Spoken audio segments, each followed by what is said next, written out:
know who you are, and if you don't know who you are, you best find out who you are. You'll find that out through doing things that are hard. I think male and females operate in the world completely differently. I feel like a man needs to Yeah. endure hardship and do things that he doesn't particularly want to do, but does them anyway. And I think once you recognise that, the whole new age trend of this whole depression and things like that, I'm not saying it doesn't exist, but if you can conquer that, then you're not going to be in a depressive state or Yeah. close to it or sad. So I feel like as a man, you've got to just conquer things. You've got to say what you're going to do, put it into the universe and go and do it, and it'll give you a sense of purpose. If you don't do any of those things, you're going to generally feel sad when you wake up in the morning and all the rest of it. I agree. Yeah. So I think you just need to do that and be around people who only have your best interest at heart. Hi guys, welcome to Visionary Academy, episode 7, I believe it is already, flying through them. Today we have with us a very, very exciting guest. He is a professional boxer, ex-rugby player, and of course a bodybuilder. We have with us today Brandon Pickup. How are you today, Brandon? I'm very good, thanks. How are you? I'm very well, Take thank two, you. Take two. Take two, of course. So, for those of, for some of the viewers who might not know a bit about yourself, if you could give your name, age, a fun fact about yourself, and fill the people in on what it is you do. Yep, so I am Brandon Pickup. I am from Wakefield. I'm a professional boxer, 2-0 professional boxer on my way up. And I used to play professional rugby as well for Colourful Tigers Academy. And I've also delved in some powerlifting as well. Amazing. And Yeah. how have you found that? What's been the most interesting thing you've done thus far, would you say? I think the most interesting thing for me so far is life in general. Just enduring ups, downs, back and forths, and Challenges in in life and things like that. But it's intrinsic and it's exciting, and I'm looking forward to the rest of it. Amazing. So what we do with our guests normally is we take it back all the way back to the beginning. So if you could give us a bit of a rundown of your upbringing, parents, school, all that fun stuff of your early life. Yeah, so first of all, I was pushed into sort of like physical sports from a very young age. I played not professional. I played rugby league from 6-year-old for Eastmoor Dragons, my local rugby team. My dad got me into that, so I played that from 6 years old. Eventually reaching academy level at 19 years old. In between that, I was an amateur boxer. I won the schoolboy ABAs as an amateur boxer. And I also delved into some powerlifting as well. So I've always been involved in physical sports and looking after myself and been brought up sort of the tough way through other council estates, sort of typical way, rugby league, fighting and fending for yourself. Yeah. And how was that growing up in that sort of environment? Did it come naturally? Did you have to learn how to defend yourself, or did you have to go for training, or did it come naturally through just being at school and growing up? Yeah, I think in school, I think I was just a guy who just had a chip on his shoulder, really, to do something with his life, and I think I was conditioned from a very young age to want to do something with my life, and that started with team playing sports in rugby league, and then eventually I delved into singular sports, meaning boxing as an individual, and I did that, and there's no better feeling over team sports than singular sports. Singular sports is by far the best sort of feeling when you conquer something as an individual rather than through a team. Yeah. Yeah. And that's quite interesting. So how did you start off with rugby? Because you started, I believe, 17 years old, if I've got that right. So 6-year-old, I played as an amateur, and then I played scholarship rugby league. I got picked to play it professionally at 14, which is a scholarship, which is unpaid, and then I went to the paid ranks at, I believe, 17. Yeah, Wow, 17, yeah. 16, 17. So that was like my first job. That was my first sort of ever job. And then playing from there, for Castleford Tigers. yeah, Cast Tigers. I played for Featherstone Rovers before that, but that was obviously unpaid. You're just sort of like making your way through to see if you sort of earn your stripes, if you will. So I was doing that 17, and then I started getting paid for it when I was around. No, I got paid around 17. Yeah, so that was my first paid job. Yeah, rugby league player. Amazing. So how did that develop from going from your first rugby team to then developing on to Castleford Tigers, which are a major team? Yeah, definitely. I think it's just that little bit of a level up. I think it's just a bit more seriously, and I think players are getting cut that little bit more ruthlessly. Whereas I think you can sort of get away with a few things lifestyle wise when you're a scholarship player and things like that. But I think Like maybe having a drink Yeah, or exactly, and socialising, that exactly, kind yeah. of thing. And then when you start getting to academy level, I think things become a lot more. You have to make a few more sacrifices and things like that. And I think typically within society, I think around that age, that's when men, boys, whatever you want to call them, tend to dabble with women and things like that. So I think a lot of people fall off the wagon as well due to the natural lifestyle pivot in life in general. So And so many temptations at oh, that age absolutely, as well. temptations, and then you got a bit of a chip on your shoulder. You know, I remember the first time I got my scholarship rugby outfit, and I couldn't take it off because it was like the pride. So I'd keep it on me, and then I think you identify yourself from that. So you'll put your kit on and things like that, and you sort of lose who you are. And I think the kit doesn't make you. You are who you are at the end of the day. So I think there's a lot of distractions on your way up and things like that, and you've got to be.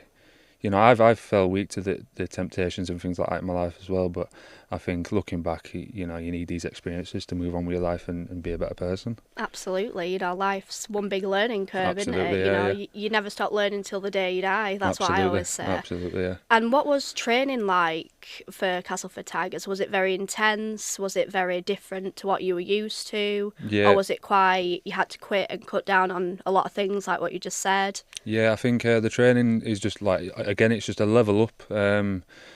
I think they test you to see if you cut for it or not. So they will throw things in there that sort of test your character and things like that a little bit more than they do at scholarship level. And there's just more factors involved. There's things like telling you to come to training at a certain time, which is a lot earlier than the actual start of training time, just to test your character. I know I remember a few times where I got to training and the session didn't start till the hour after, and then a lot of players will sort of moan about that and go, "Oh, why did they ask me to come at this time?" It's because to see how bad you want it or not, Yeah. and to see if you know you're prioritising this lifestyle of making it as a rugby league player. So there's all sorts of little detailed factors that are involved with what they add in compared to scholarship level, and I'm happy to have gone through it all, to be honest. Yeah, and it's built you into the man you are today, which is Absolutely, amazing. Yeah, absolutely, yeah. That's So, it. from playing for Castleford Tigers, what did you move on to then? Did you have another job in between that? Did you Yeah. go to college as well or university? So I got a little bit, obviously playing it from 6 year old, I got a little bit bitter, to be honest with you, because right from the age of 6 year old, my dad were conditioning me to play rugby league and make it as a rugby league player. But so you know, he told me, you know, this will be your first job. You won't have to work a day in your life, which is what everyone wants to do. To then not make it due to falling out of love with it and having the years of the game take its toll on me. I got a little bit bitter, and it did sit on me a little bit. So due playing rugby, playing rugby through it all. I've always lifted weights, so I did have a passion alongside rugby of lifting weights. So I went into powerlifting straight after and put that bitterness and sadness, if you will, into being productive with using that really and being as strong as I possibly could. So I put a lot of weight on. I think I put about 6-7 stone on Wow. in sort of about 12 months' time, but it was very unhealthy. I put a lot of weight on force feeding myself. The force feeding came from the bitterness and the sadness, really. I wouldn't be able to do it now if I tried. Probably could to a certain extent, but I think there was a part of that was somewhat of a mental downfall, if you will, of just being mentally not there and things like that. So I did endure a hard time in my life through that period, and I moved on to powerlifting. And I eventually went on to get some good numbers at 20-year-old. I squatted 340 kilo, deadlifted 340 kilo, and bench pressed 220 kilo drug free. But I was extremely heavy, so about 25 stone, and I went from playing rugby league as a professional rugby league player, being very fit and healthy and being able to run forever and all the rest of it, to getting out of breath pretty much walking up the hill. Yeah. You know what I mean? So That must have been tough. and that took its toll on me. That took its toll on me as well. So it was a bittersweet one, you know. I did delve into something and be productive with my bitterness and whatever else, but at the same time, at the other end of the tunnel, I hit a dark place again. So that was that. That's what I did after rugby. Yeah. And how did you push through that mental block from, you know, sort of force feeding yourself to then getting back on the right path, if you like? How did you get through that dark time? I think a pivoting point came in my life, like it does for everyone else. I think there were a bit of an awakening for me when my dad went into hospital. He got sepsis, my dad, he did it in the gym. He didn't get sepsis in the gym, but he pulled his quad in the gym, squatting. Mm. Long story short, he went to the hospital, got it sorted out, and then he had to have an operation. They didn't clean the wound properly, and so he got sepsis because of it. Obviously, the sepsis were going through his body, so it came thick and fast for the family. And he was in the ICU in hospital, which is like where basically everybody goes, where they're fighting for their lives, basically. So he was fighting for his life, and all the family got put to one side, and basically said he don't know if he's going to make it. And it just put life into perspective for me, and it made me pivot and really think about my life and think about my health and things like that. You know, I was 20-year-old, 21-year-old. Been out of breath from being a professional rugby league player, and then I was out of breath walking up the hill, and then I'd seen what it did to my family, seeing my dad in that mess and all the rest of it. So I just woke up the next day, decided that I'm going to lose some weight, and I ended up losing 9 stone in 19 months. Wow. Yeah. Yeah, that must have felt like such a personal achievement to do Definitely, that. yeah. What did you do to lose all that weight? Well, first of all, it was just pretty much, it wasn't none of that start Monday crap. Straight on it the day after, I think it was a Wednesday, and I just got up in the morning because I was someone who was force feeding myself 10,000 calories a day. And what would you eat? What sort of things would you consume on a daily basis? It was pretty much like 80% bad food and 20% good, if I'm honest. It was just like force fats feeding. And sugars it was an addiction to force feeding absolutely anything and everything. And it was around the time where Eddie Hall was sort of peaking through social media and his relevance within strongman. So it was around that time when people used to look up to Eddie Hall at his prime time, and so I was looking at guys like that and Hafal Bjornsson and things like that at World's Strongest Men who were eating 10,000 calories a day.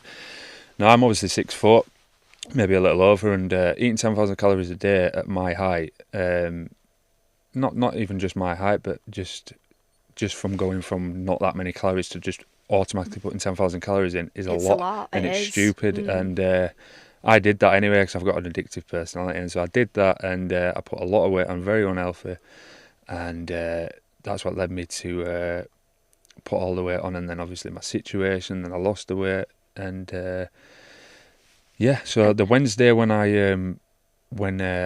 decided I wanted to change my life, I got up in the morning, decided to just move more, eat less. That was the first thing that I did, which is the first thing anyone needs to do if they want to lose weight, is move more and eat less. So I got up and I do a fasted 45-minute walk every morning, a litre of water with that walk, and then just simply chop the food down, and then over time just simply keep chopping the food down without dropping it too quick. Because that's what they always say. They always say move more, eat less, go to the gym, you know, that kind of thing.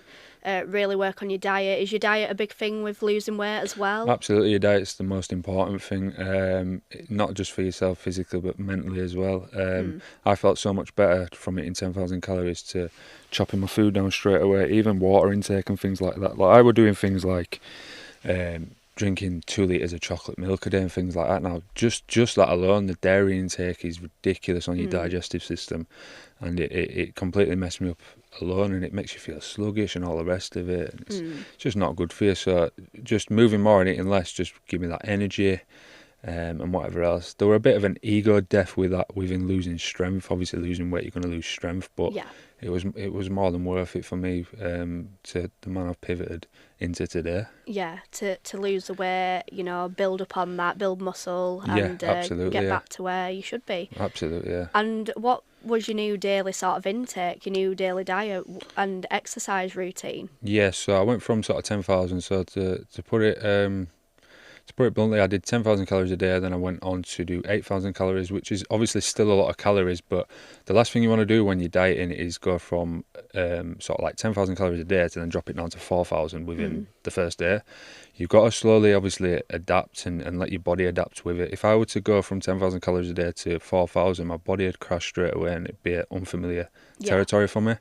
So you've got to let your body adapt to it. And also, if you go from 10,000 calories a day to 4,000 calories a day, eventually you're not going to be able to keep scaling back and dropping the calories because you'll have nothing to drop. So I did it from 10,000 to 8,000 to 6,000, and then I stuck around 5,000 for a while. Yeah. The 5,000 mark were about right for me to sort of lose the weight but keep gaining strength. Yeah.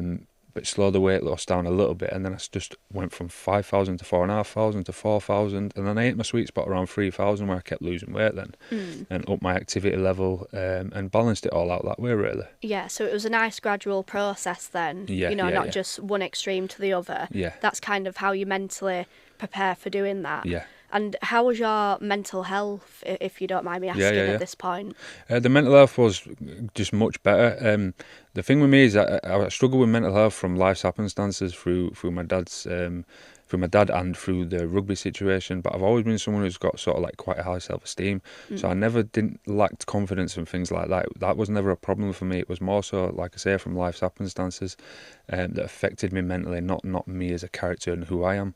But yeah, so that's it really. I think I just dropped the food down, and it just made me feel better mentally over time, and I think that's the one bit of advice I'd have for anyone is just drop your food down, move more, and do something that's going to give you some sort of purpose, and it's going to make you feel like you're on this earth for a reason. Yeah. Because if you don't and you're just floating around, you're not going to feel like you're going to sort of have any sort of fulfillment. Yeah. So you need to find purpose. You need to find something that gets you up in the morning and gives you a kick up the arse, basically. Yeah, and routine, and gives you that drive to Absolutely. wake up and push towards it every day. Yeah, absolutely. No, absolutely. I really appreciate that advice. Yeah. And moving on from this to obviously the professional boxing side of things, how did that come about? The professional boxing for me, so obviously I boxed when I was younger. I boxed as an amateur when I was younger for White Rose Boxing Club. Now, me and my two other brothers, we all boxed, so I only had 4 amateur fights, and I won the schoolboy ABAs on my 4th fight. My younger brother, I believe, he had 8 or more, and my older brother had the most bouts out of us, which was 10 plus fights, I believe. Wow. We all won the schoolboy ABAs. We all boxed out of the same club.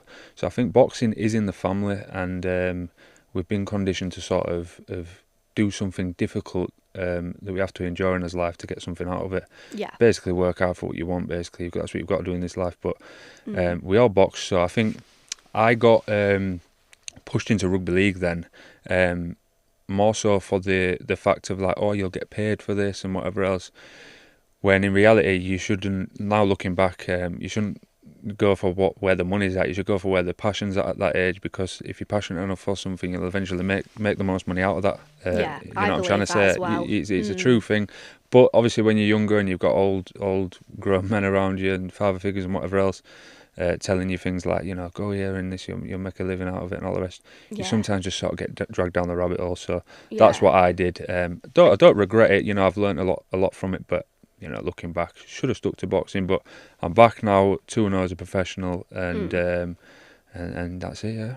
Yeah. And do you intend to have a few more professional fights? Oh, absolutely. Going Yeah. forward? I'm wanting to go all the way with it. There's no secret with that. I've had 2 professional bouts now under Vote Boxing, and my trainer Jimmy First at Brighouse Boxing Club. My brother also helps me as well, Danny Pickup. He also helps me with my training and things like that. So we've got a good foundation and a good team set up, and I do want to be on these big shows, this Sky Sports, DAZN, Riyadh season, all the rest of it, and I believe within 12 to 24 months from now we'll be on them shows 100%. And how do you see your training going for them? Will it be similar to what you're doing now? Will it be different? Will it be more intense? Yeah. So the training is going to build up. Obviously, I'm a 4-round fighter at the minute. I've had two professional fights, both 4-rounders. That's how you start out as a professional. Yeah. And then we're going to move on to 6 rounds. This next one will be my last 4-rounder, I believe. Fighting March 22nd. And then the next one, I believe, will be a 6-rounder. We'll see what my team and my trainer and stuff like that are thinking. But over time, you have to build a tolerance up to the training. A 4-round fighter, you have to train a certain way and put your body through so much through camp to endure those 4 rounds. Same with a 6-round fighter, then an 8-round, then a 10-round, then a 12-round.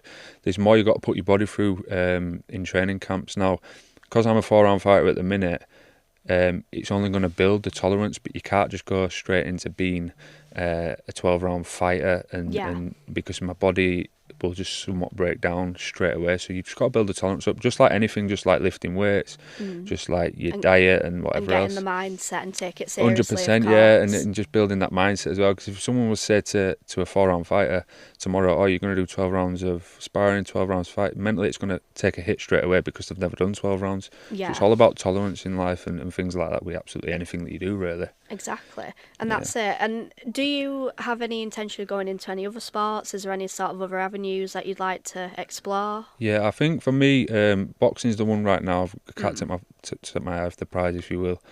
You know, I sparred a well-known figure the other day, Darren Till, over in Liverpool at Rotunda Gym. I think he's due to be on Misfits, I believe. Yeah, Misfits. He were meant to fight Tommy Fury January, but that fight fell through for whatever reason. Yeah. But speaking of a different sport, I think the sport he was used to be involved in, which is MMA or things like that, maybe a bit of grappling MMA, or one factor of the style that they implement in UFC, like grappling or whatever, maybe something like that. Yeah, that would be very interesting to go down. Definitely. Yeah, because I've done powerlifting and played rugby and things like that. I think I'd do well. Maybe a bit of grappling or something, wrestling, but boxing for now. Or bare knuckle, you never know. Bare knuckle, something like that. What's around the corner. corner. Bare knuckle seems to be the sport that people fall back on if either boxing don't work out or maybe the opportunities in boxing don't work. Got nothing to say about bare knuckle, but I think boxing's where it's at for me at the minute. Yeah, amazing. Love to hear it. Definitely. And what sort of, I guess, opponents would you like? Is there anyone who you've got in mind for the future who you'd love to fight and be like, I'd love to either spar with them, have a fight with them, whichever? Yeah, I think right now it's whatever my team want it to be. At the minute, it's all about developing as a fighter, building myself, building a brand, building pick-up power and all the rest of it, and eventually just developing into bigger and better things with bigger fights on bigger platforms to then get the fights. You know, it was my first sort of spar with a big name the other day in Darren Till. Yeah. And we're looking to spar many other good big names just for experience for me as well. It's good for me. It's good learning for me as well. You know, the likes of Tommy Fury for sparring and things like that. If they need me in to help for their fights or any other, cruiserweights or heavyweights and things like that. I'm sure in time I'll be sparring with plenty of big names, definitely. Yeah, no, we look forward to seeing that. Yeah. And does the training for different sports differ, or is it very similar, like going from rugby to boxing, because it's quite a different style of sport, I Definitely, guess? Yeah. What's that taught you going from rugby into boxing? I think rugby is more, how would you say it?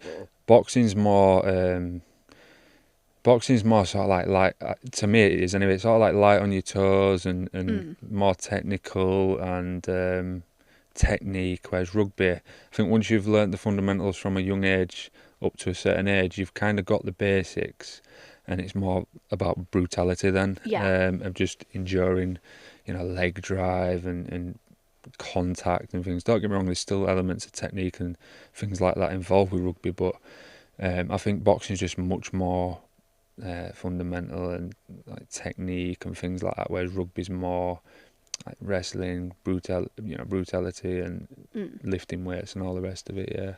Yeah. But bottom line to it all, it's all about hard work. You work hard in both sports, just different elements and methods of training. Absolutely, that's what it's about.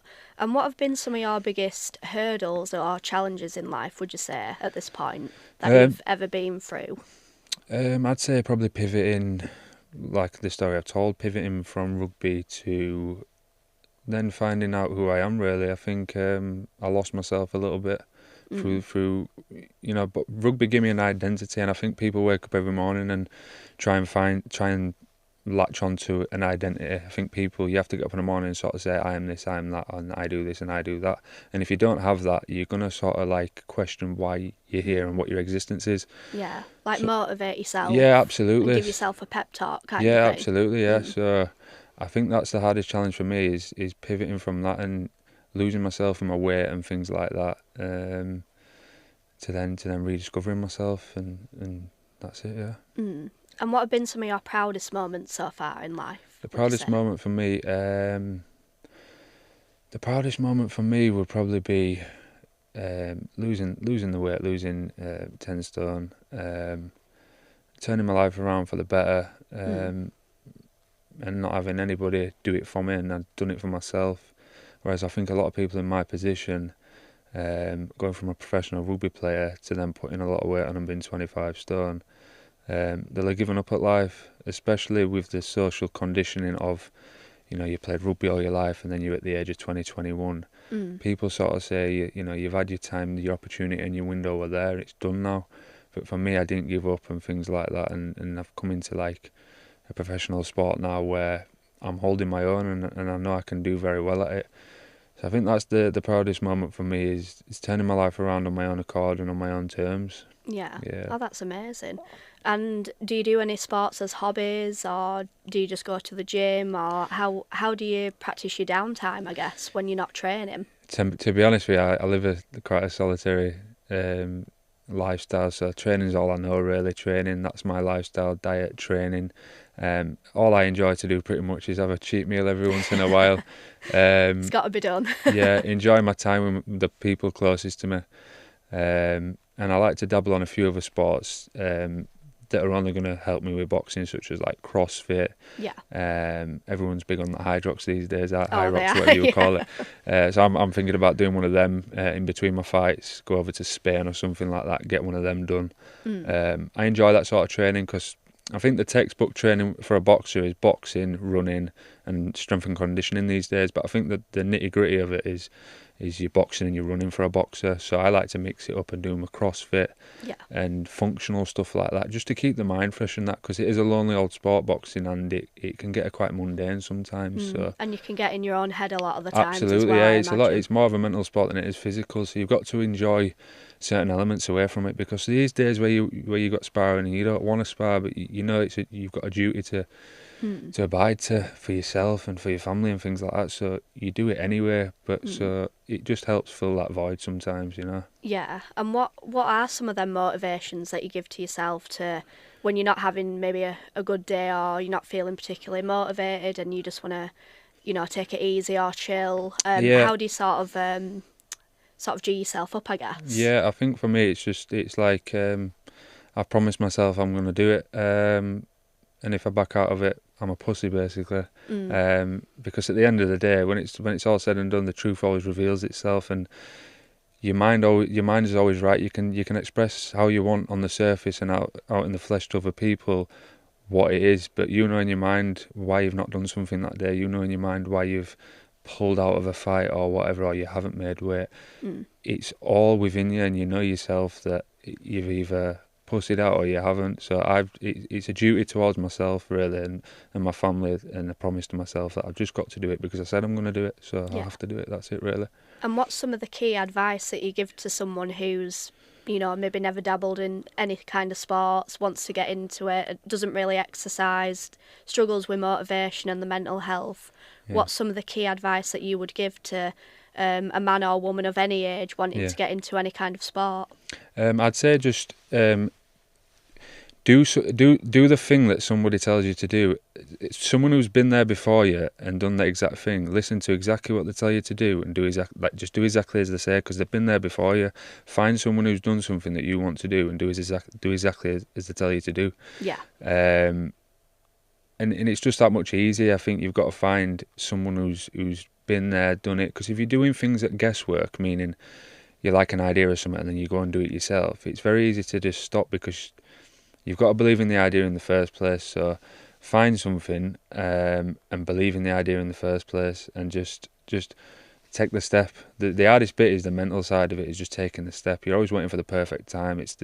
Even the social conditioning of, wait until Monday or whatever. Just take the step. You know what I'm trying to say? Just take the step and find someone who's done exactly what you want to do and do exactly as they tell you to do. Yeah, and that's the hardest part, just getting over that first hurdle. It's the first hurdle. Once you've got over that first hurdle, you're good to go from there. Yeah, 100%. And it's all about momentum. And the thing that you need to remember is, once you build momentum and you get results, you're going to feel better to then crack on to do more from your chosen thing that you want to dabble on, whatever sport that may be, or gym, exercise, or whatever it may be. It's always easier to do. It's always easier to do when you just take that first step and you see results over time. Yeah, exactly that. That's very true. And obviously, some people may find it harder than others, obviously. What would you say to people who struggle with maybe eating, dieting, that side of things, which comes with sports and training as well. Yeah. What would be your key advice to sort of eat on a daily average? Yeah, I think the best advice I've had in terms of diet is the best diet is the one you'll stick to, and that's from a guy called Stan Efferdin on the vertical diet, and he just talks about how there is no perfect diet for anyone. The best diet is the one you'll stick to that's the most sustainable long term over time. You need to make it a lifestyle. You don't need to make it a 12-week plan. You need to make it a lifestyle. Once you make it a lifestyle, it's unconscious habits that you develop over time that you just do out of autopilot mode, the same way you wake up in the morning and put your shoes on. So you've just got to find those habits and enjoy the process as well. You need to remember that if you're doing everything that you know you should be doing, you're going to get results. And when you get results, it's easier to crack on and carry on doing these things. Yeah. Yeah. Amazing. And what are some of your personal goals that you'd love to achieve in 2025 and going forward? Yeah, I think the next goal for me is to be on a big platform next year, and if it's not next year, it'll certainly be the year after, definitely. Sky Sports DAZN, real season. I believe I've got all the tools to get there, both personality and boxing ability and all the rest of it. I'm on my way up. It's now or never for me. And I'd love to be given the chance to get on a big platform, definitely.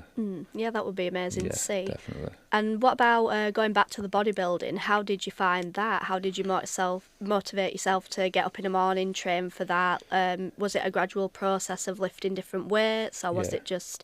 Yeah, I think for me, like I say, I've got an addictive personality, so I used my bitterness and sadness from rugby to fuel my ambition towards becoming as strong as I possibly could.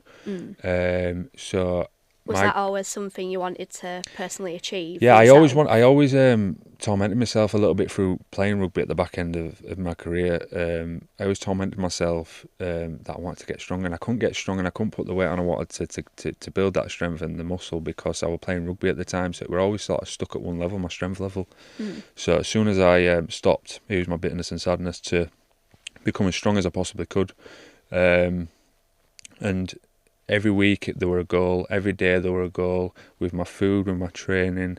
My brother had a gym called DP Fitness at the time, which was also a boxing gym. And then he then had a partner come on, joined him. That became a boxing gym, and now the boxing gym is took over by somebody else now.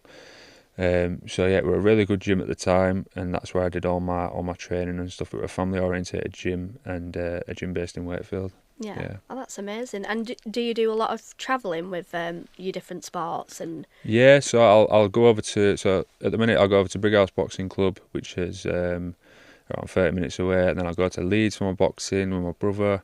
I'll go to different CrossFit gyms across the country. There's Box Stop in Wakefield. There's also Wakefield CrossFit, which is around the corner, and just try out different gyms. I'm a person who likes to travel. Obviously, I was in Liverpool the other day at Rotunda Gym, boxing as well. I like to travel and get out of my bubble. I believe if you stay in your bubble, you get too comfortable. And opportunities don't arise for yourself. So you've got to definitely get out of your comfort zone and meet new people, different gyms, see how they do things, see how they network and all the rest of it. So yeah, I like to move a lot. Yeah, that's good. And change is good for you. You don't like to stay in the same lane. You like to go through many different lanes, 100%. Try new things. Yeah, 100%. I just like to get out of the bubble. I think we're all conditioned somewhat to stay in this area, and we don't really look out what's out there for us. And I think until you go and do so, you see what's really out there, and it opens your perspective and it opens your faculties, if you will, to see what you can actually do with your life, and it actually makes you realise sometimes that you need to start working harder, and you need to start putting some systems in place to change your life and get out of your bubble, really. Yeah. And what's something you'd really love to try and get into, but maybe it's held you back a little bit, or you've had second thoughts about it? Have you ever experienced anything like that? No, I'd say I've pretty much always been where I've wanted to be with the rugby and whatever else. No challenges ever too big for you? No, yeah, I've always just sort of like dipped my toe in, if you will, and just gone full throttle at it. There's nothing I've really ever rugby, powerlifting, boxing. I'm right where I want to be. I've always been right where I wanted to be. Yeah. Yeah, that's Yeah. amazing. Yeah. And do you have a 5-year plan of where you'd like to be in 5 years' time? Yeah, I think Like personally and career-wise yeah, as well? So next year I want to be on a big platform and things like that. I don't stay shy and secretive about where I want to go with this boxing and things like that. I believe you just go all in. If you're going to go all the way. I want to. Obviously, I've got a passion for the sport, but everyone wants to make money in the sport as well. I want to make money in the sport, open my own gym, just like my brother did. I want that within the next sort of 2 to 3 years. But that's definitely in the 5-year realm of my plan, is open my own gym. That would be good. Yeah, and then eventually over time, success leaves clues. So like I look at people like the owners of Ultraflex Normanton, which is a gym that sponsors me as well. I look at the owners of that and how they've done business and things, and they open one gym, then onto another, and invest onto another, and that's sort of the realm I want to go. I think with boxing, I think the textbook advice is invest your money straight away, because it's a short-lived sport. It's a 10-year window, I'd say, if you're lucky, and that's my plan, is a 10-year window, and I want to cash out, leave my mark, and have something live on through my name, through a business or whatever. That's it, yeah. And do you believe boxing is a young man's sport, or do you believe a man of any age can get into it, or a woman? I believe it depends on your... They say it's a young man's sport, but I do believe it depends on the wear and tear that you put your body through. Over the years, I think every sport that I've researched and looked into, I think you get a 10-year window at it. So like if you're a rugby player or whatever else, or a boxer, if you look at it, sort of like, so I'm 27 now, so I want to get out when I'm 37. There's a 10-year window. I've had 2 professional fights now. If you look at if you say like, let's say 3 fights a year, 3, 6, 9, so it's 30 fights. So I'll have around 32 fights by the time I retire. Maybe more, we'll see. But that's about right. If you look at any sort of professional record when they're on the way out, it's 40 fights, something like that, if you're lucky. Yeah. So I'm in the perfect place. It's now or never.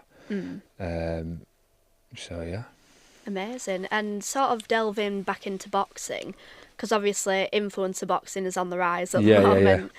What are your personal sort of views on influencer boxing do you think it will ever be professional boxing or be as big, or do you think it's the new professional boxing? And also, what are your opinions on professional boxers dipping the toe into the influencer boxing scene, I guess? There's a good saying, money talks, and money talks in many different languages, so I think that's all this is, and people know this anyway. And that's how the pros see it as well. Yeah, of course. Dabble in it. Yeah, of course. And I hear a lot of people say things like, "Oh, the professionals are getting bitter because they're not marketing themselves," which is very true. But I think it's just the way the world's moving. Like if you look at the way the world's moving, not even just in boxing, but you've got to move with the times, and things are just changing. Look at Turkey Alasheh and what he's doing for boxing, professional boxing. Like, times are changing, and if you look throughout history, like what technology was like in the 1980s compared to now, it's like it's just moving with the times, and once you see it as that, you just sort of accept it for what it is, and you don't become attached to it in a negative light. You just see it for what it is. It is what it is.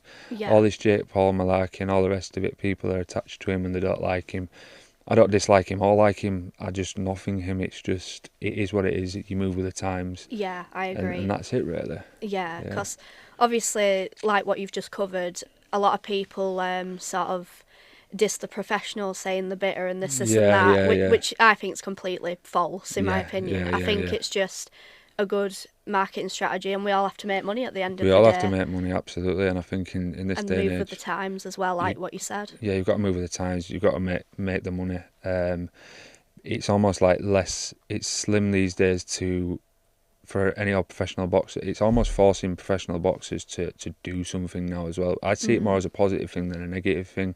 Like shining light on boxing as a sport in general. Yeah, shining light on the boxing, yeah, definitely. So I think it's doing more positive than negative, and I think people should just... The thing is with all this, I think there's enough to go around. Like, I think people become jealous and envy and whatever else on other people because of how they're getting. Like Jake Paul is coming to the sport. He was making millions before on YouTube and stuff. Don't get me wrong, but he's cashing out. He's fighting these Mike Tyson's, these 50-odd-year-old people and whatever else. But I think everyone can feed off this. There's enough to go around.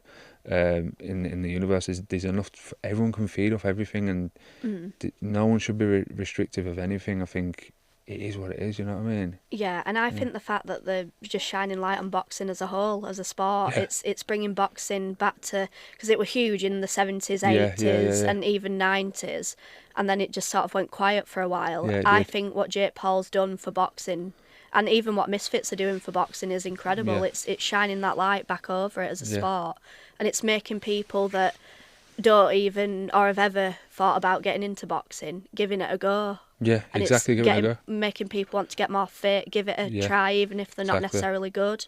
Yeah, I've seen a lot of people. Yeah, I've seen a lot of people who are just trying it out. And you got to remember as well, like if you study this game long enough and how the world works generally, I think what Jake Paul's done is getting the new age generation involved. Whereas boxers are going to take a liking to Jake Paul. Sorry, not boxers, but people in general, young kids, are going to take a liking to Jake Paul because they've come over from his YouTube and things like that. And that's his demographic. Yeah, and that's his people. So he's getting people involved in good, physical sports and looking after yourself. And no matter how you look at it, he's just moving with the times and taking this new generation with him. So it is building the light on the sport, definitely. Exactly, I 100% agree. 100%. And do you think it's something you'd ever want to personally dabble in? Maybe not straight away, but in I the would. future? I wouldn't. Obviously, I'm a professional fighter, but I would dabble in it if the money's right, which I'm sure it is right. I would dabble in it, and I'd love to fight Jake Paul. To be honest with you, I did a little shout out, not a shout out, a little call out after my last fight, my second fight. My manager Latif was saying, because he goes over to Riyadh, he gets flown out to Riyadh. He knows a few people over that way and stuff, and he was saying, this could be a thing for you in the future. Never say never. You got to believe in yourself. The law of attraction, all that. You know what I mean? So put it out there into the universe. You never know what could come back. So I called him out. Definitely didn't see it. Who cares? Whatever the universe will give back to me. Let's wait and let's wait and see. 100%. So in a few years, I hope to be allow myself to be seen, and then if I allow myself to be seen enough, then who knows? Yeah. And do you think it's mainly the money or the sport what's getting particularly young people, like kids, maybe teenagers, into the sport? Or do you think it's both? I think it's I'd say it's status, to be honest with you. I think a lot of people, general people, like a lot of people are doing like even things like charity fights, off-license fights, and I think it is to sort of like Jake Paul and all these people who have come from like YouTube and that. I think it's making people think, oh, if they can do it, I can do it, because I haven't come from boxing. I've come from growing up doing nothing, so I just want to try. So it's making people try, but I think people are doing it for status. I think there's no denying that if you see someone get in the ring as a fighter, I think it's the first element that you get from that is respect from people. Yeah. And I think it gives you status. Like, no one can deny when you're in the ring and you win a fight, you're then known as an individual who has won a fight. Yeah. And in society that holds a lot of weight in all realms, females and whatever. We can't deny that. So people might do it for women, people might do it for status, generally respect from other men and whatever else. So there's many ways, there's many things people I think do fighting for these days, which again isn't it's harmless to everyone. Let people fight for what they want to fight for. There's real fighters, there's fighters who do things for that, and many different fighters. Exactly, everyone's got their own personal goals and reasons for getting into boxing. 100%. Yeah. And do you think with boxing getting so popular now in the influencer world as well as the professional world, do you see that going for many other sports as well as boxing? Or do you think boxing is just going to be the one going forward? Yeah, I think it's the cream of the crop. I think it's the cream of the crop is boxing, because if you study boxing and go back to what where it originated from and things like that, like the Roman Colosseum days, is boxing it's intrinsic. It's everyone wants to see a fight, don't they, at the end of the day? And I think it settles the score. Does a fight? A game of football doesn't really settle the score. It doesn't, if you know what I mean. Like, boxing settles the score. Yeah. There's a winner and a loser, and it's a very, very blatant, obvious winner and a loser. And I think it's just the way you deal with things, your differences and whatever else. And I think it's no accident as well. Like if you look at the Roman Colosseum days, the kings and queens came out to watch this sort of stuff and whatever else. Like people like rugby league and stuff like that. There's no. I'm not dissing rugby league. I used to play it, but there's no money behind it. There's no people need to come along and pump money into it. I'd seen an interview a while ago with Eddie Hearn talking about he wants to come and pump money into it. But I just think rugby stayed where it is, and I think that's no accident really. I think people pump money into what's over the years always been the thing. Football, the world stops for football, the world stops for rugby. The boxing, sorry. Yeah. Manny Pacquiao versus Floyd Mayweather, the world stopped.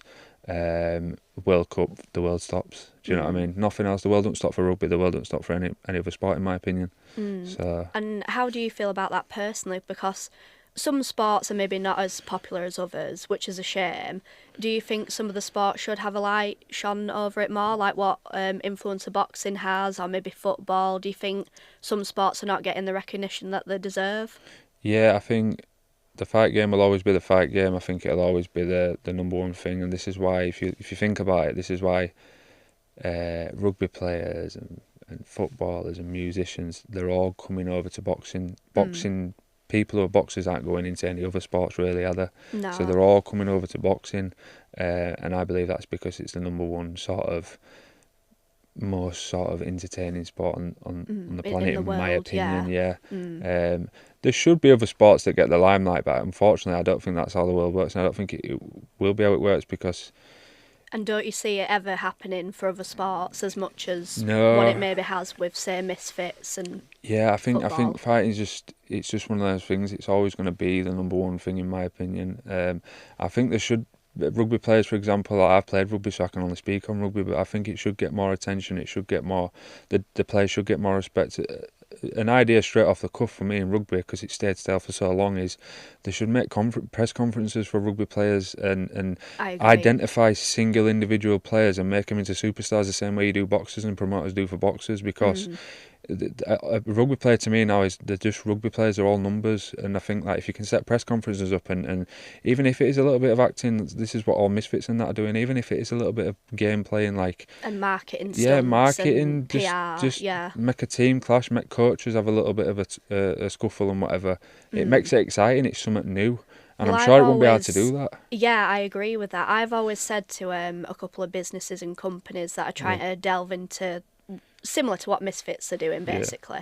I've always said if a new company, maybe in the new year or even a few years from now, was to delve into shining a light on these other sports, and if they did for them what Misfits have done for boxing, that could be they could pioneer that 100%, going forward. Like, I agree with that. If there were a Misfits version of football or rugby or even MMA or bare knuckle, like, I can't understand why there isn't a company that's doing that now.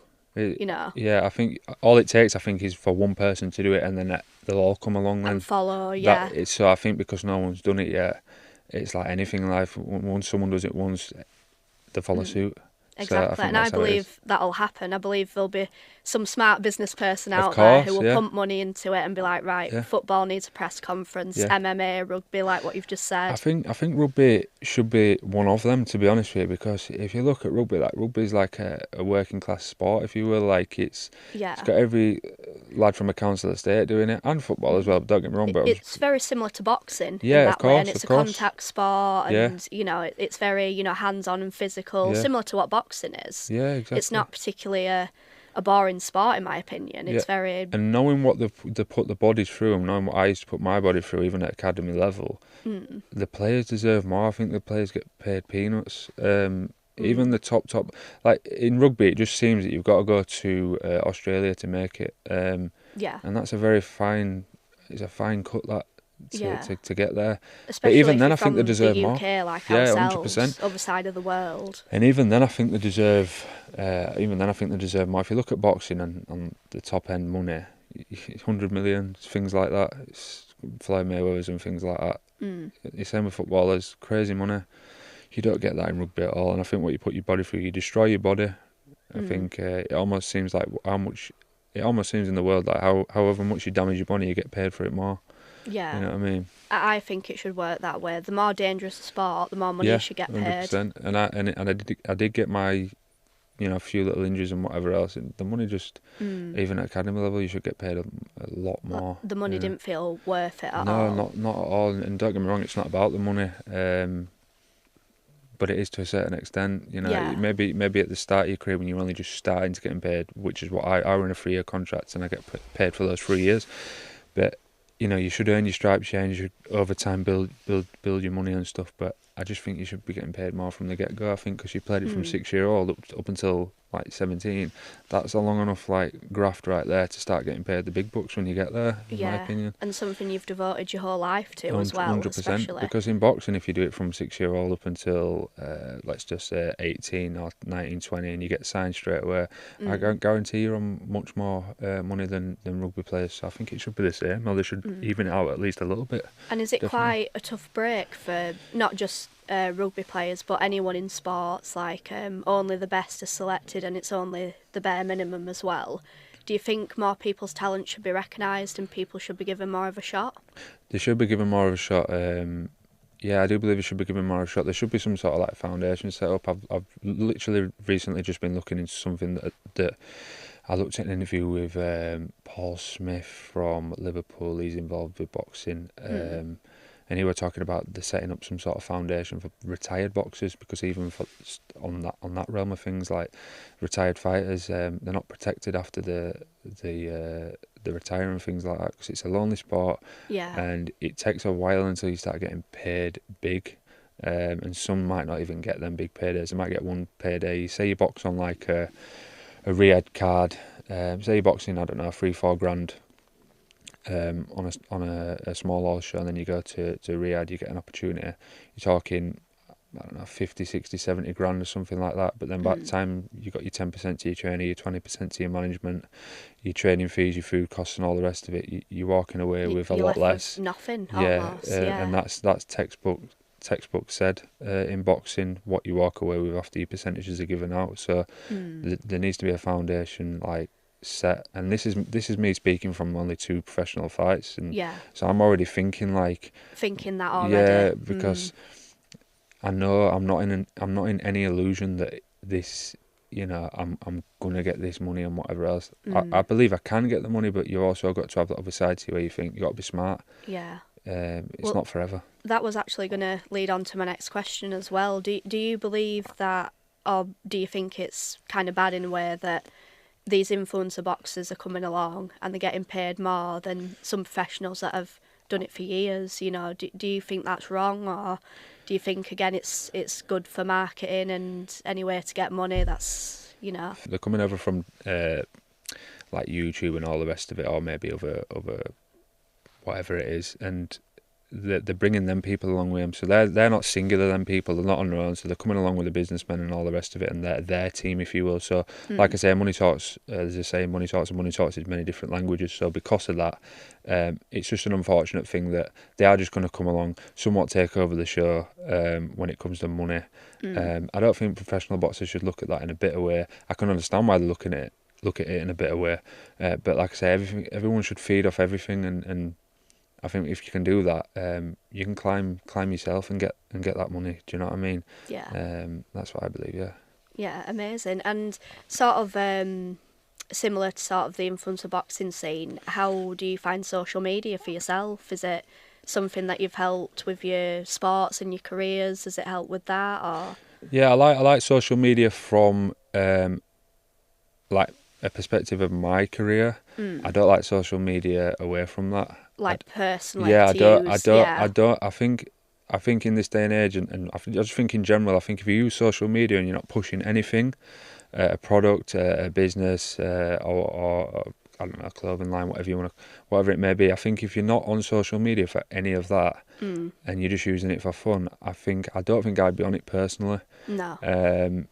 But I think it's very good for someone who's wanting to push the brand and whatever else. I don't think social media is for someone just to use it for fun. I think it's you straight down the rabbit hole, and I think it's a trap, personally speaking, and I don't think it does much good for the normal person who's just using it for fun.